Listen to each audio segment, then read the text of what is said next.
আর কোন ভাইয়ের গায়ে যদি একটা দাগ লাগে আর প্রশাসন যদি সেখানে তার কাজ করতে ব্যর্থ হয়, তবে সেই দাগ প্রশাসনের।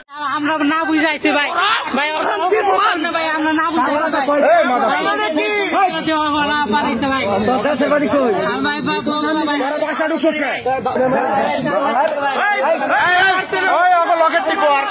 আমার ফোনটা দেন, ফোন দিই ভাই, ফোন ঢুকাও আর আটকাও।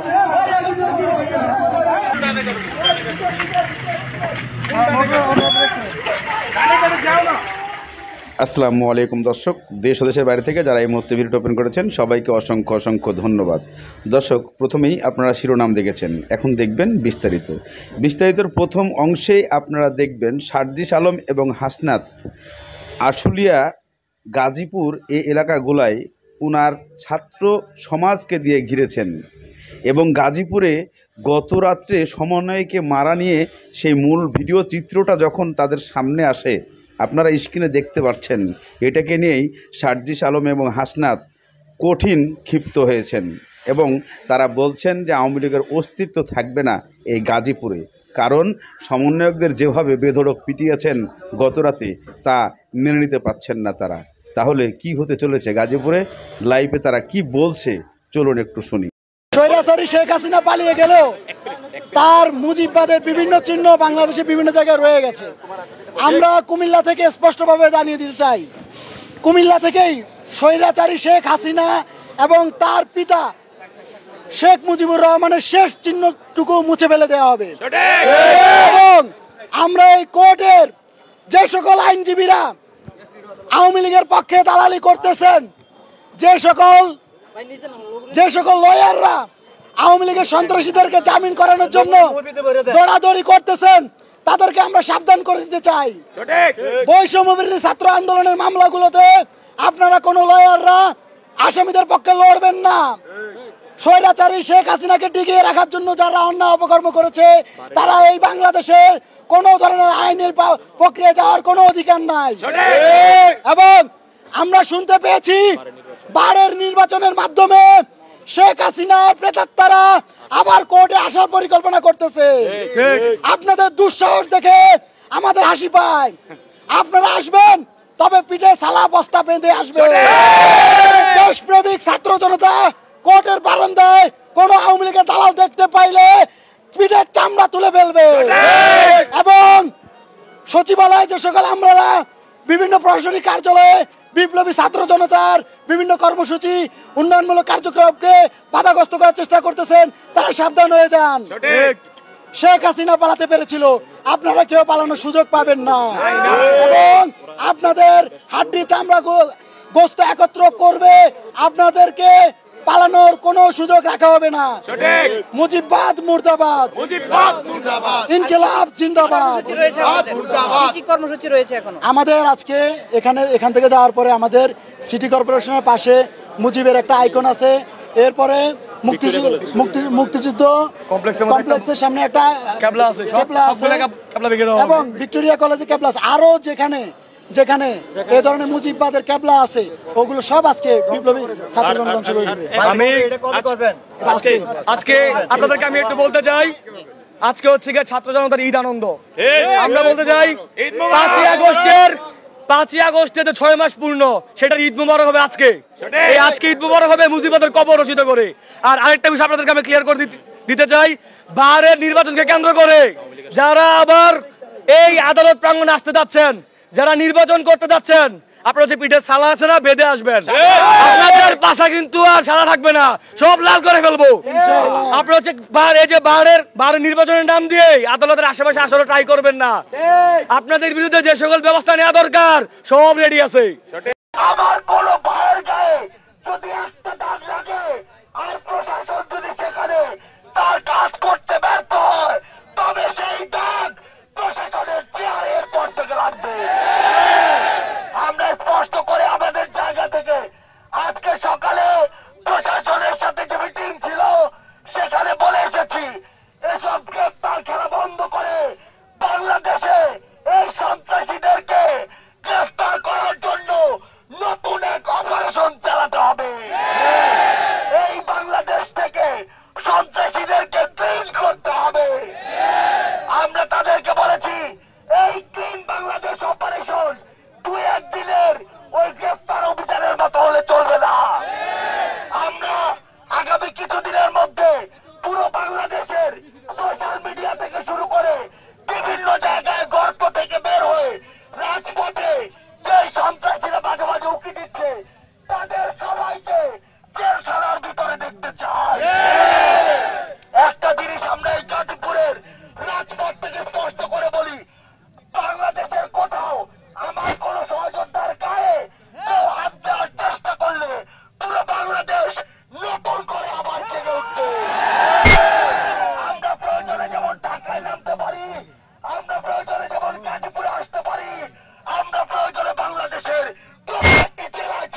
এদিকে হাসনাত আবদুল্লাহ যে প্রশ্ন তুলেছেন সেনাবাহিনীকে কঠিনভাবে উনি যে প্রশ্ন প্রয়োগ করছে তা আসলে কতটুকু যৌক্তিক।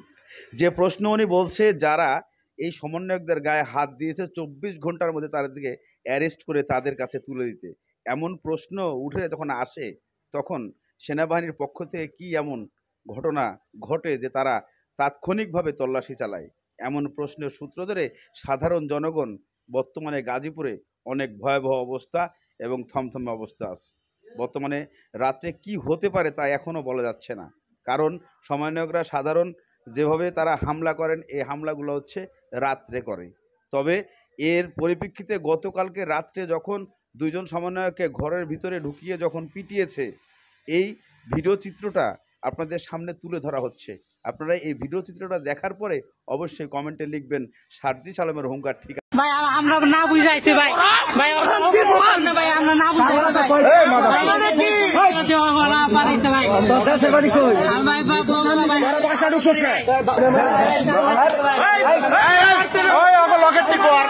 আমার ফোনটা দেন, ফোন দিই ভাই, ফোন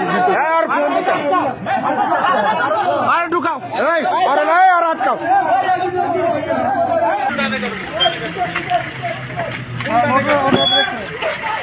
যাও না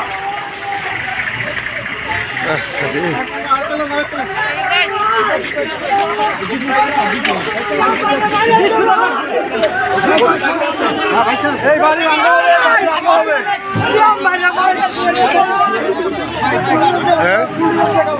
বাচ্চারা করছে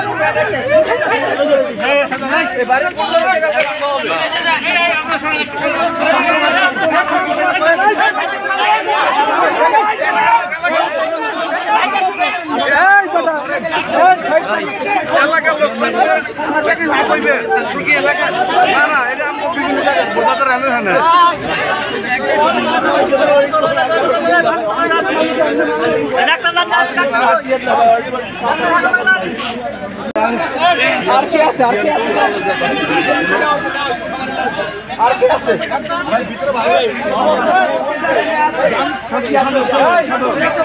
এক ঘন্টা পরে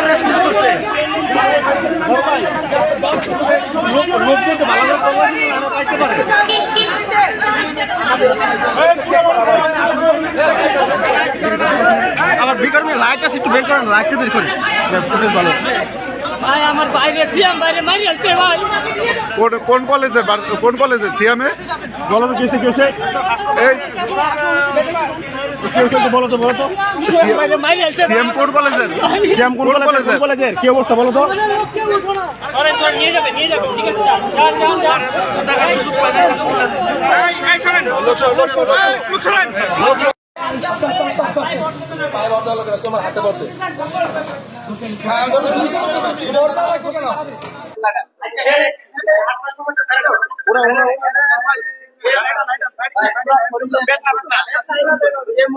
আমাদেরকে কল দিছে একটা আননোন নাম্বার থেকে যে এখানে নাকি হামলা, ছাত্র প্রতিনিধিদের উপর হামলা হয়েছে, আমরা যাইতে। তখন হচ্ছে আমরা ওই ঘটনাস্থলে যাই, হ্যাঁ মুজাম্মেলের বাসায়, আকমা মুজাম্মেল ওনার বাসায়। তো ওইখানে আমরা যাওয়ার পরে ভিতরে ঢোকার পরে স্টুডেন্ট পরিচয় দেওয়ার পরেও তারা হচ্ছে এলাকার প্রায় 2 থেকে 400-র মতো হবে, হ্যাঁ আওয়ামী লীগের, ছাত্রলীগের সবাই এসে আমাদেরকে হামলা করে, মানে অতর্কিত হামলা, দা, চাপাতি, তারপরে সেন, যা কিছু আছে, যত অস্ত্র আছে, হ্যাঁ সব কিছু নিয়ে আমাদের উপর হামলা করে। আমাদের ছাত্র প্রতিনিধিদের উপর প্রতিনিয়ত মনে করেন যে দা দিয়ে কূপ দেই, হ্যাঁ তারপরে প্রতিনিয়ত আঘাত করতেছেই। আর আমার মাথায় আঘাত করে, হাতে আঘাত করে, ফিটে আঘাত করে এবং পায়ের মধ্যে।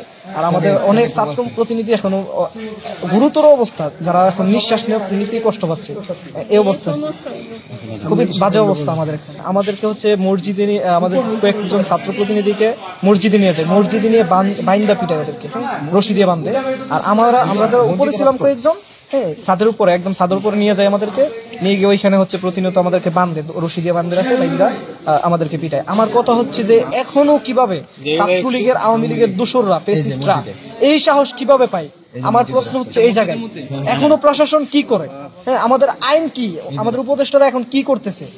এই এখনো কেন দ্রুত পদক্ষেপ নিচ্ছে না? তারা প্রতিনিয়ত এখানে না, প্রত্যেকটা জায়গাতেই আওয়ামী লীগের সন্ত্রাসীরা আমাদের উপর হামলা চালাচ্ছে, আমাদের ছাত্র ভাইদের উপর হামলা চালাচ্ছে। আমি আমি দ্রুত এর বিচার চাই। আমি সদর থানা তো কোনো রেসপন্স পাইনি, এখনো আমার সেলাই হয় নাই, হ্যাঁ, কোনো কিছু হয় নাই, প্রাথমিক চিকিৎসা কোনো কিছু হয় নাই। আমি এখানে আইসা আমরা এখন আমাদের ফেরত যেতে হচ্ছে, আমাদের এখন ঢাকা মেডিকেল রেফার করা হচ্ছে। কেন চিকিৎসা ব্যবস্থা কেন এত দুর্বল কেন? আমাদের একটা সেলাই করতে পারে না, এই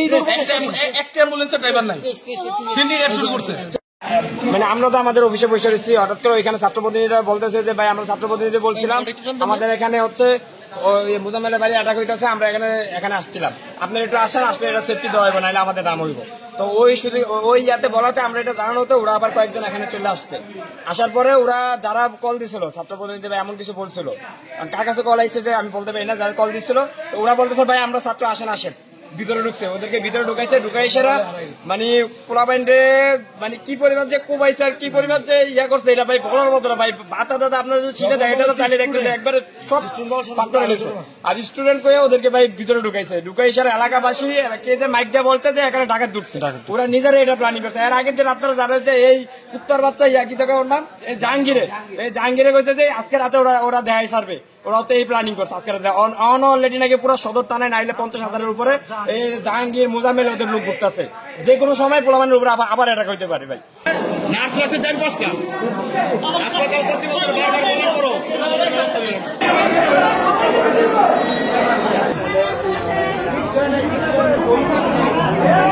ওরা বলে আওয়ামী লীগ ফিরে আসবে, কিভাবে বলে এই কথা? এখন আমাদের উপর জয় বাংলা স্লোগান দিয়ে হামলা করে, প্রশাসন নীরব কেন? আমাদের উপর কিভাবে হামলা করে? আমাদের ভাই কত রক্ত দিল, অ্যাটাক করে কিভাবে ওরা জয় বাংলার স্লোগান দিয়ে আমাদের অ্যাটাক করে?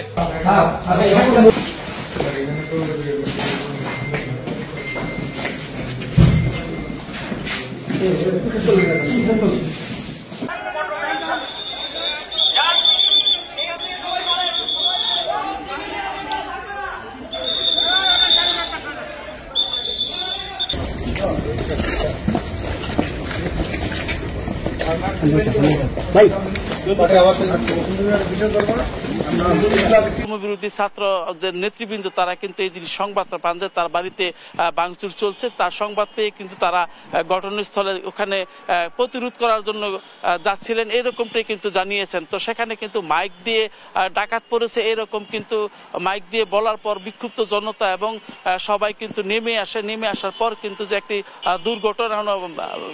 ঘটনা ঘটে, সেই ঘটনার পরিপ্রেক্ষিতে কিন্তু আপনারা জানেন যে এখানে কিন্তু বেশ কিছু লোক মানে ছাত্র নেতারা আহত হন, তাদেরকে কিন্তু তাৎক্ষণিকভাবে তাজউদ্দিন আহমেদ মেডিকেল কলেজ হাসপাতালে ভর্তি করা হয়। এবং এই ঘটনার পরিপ্রেক্ষিতে রাত 3টার সময় কিন্তু আপনারা জানেন যে কেন্দ্রীয় বৈষম্য বিরোধী ছাত্র নেতৃবৃন্দ তারা কিন্তু সার্জিস আলম এবং সাদিক আব্দুল্লাহ তারা কিন্তু হাসপাতাল পরিদর্শন করেন এবং হাসপাতাল পরিদর্শন করেছেন এবং আহতদের খোঁজ খবর নিয়েছেন।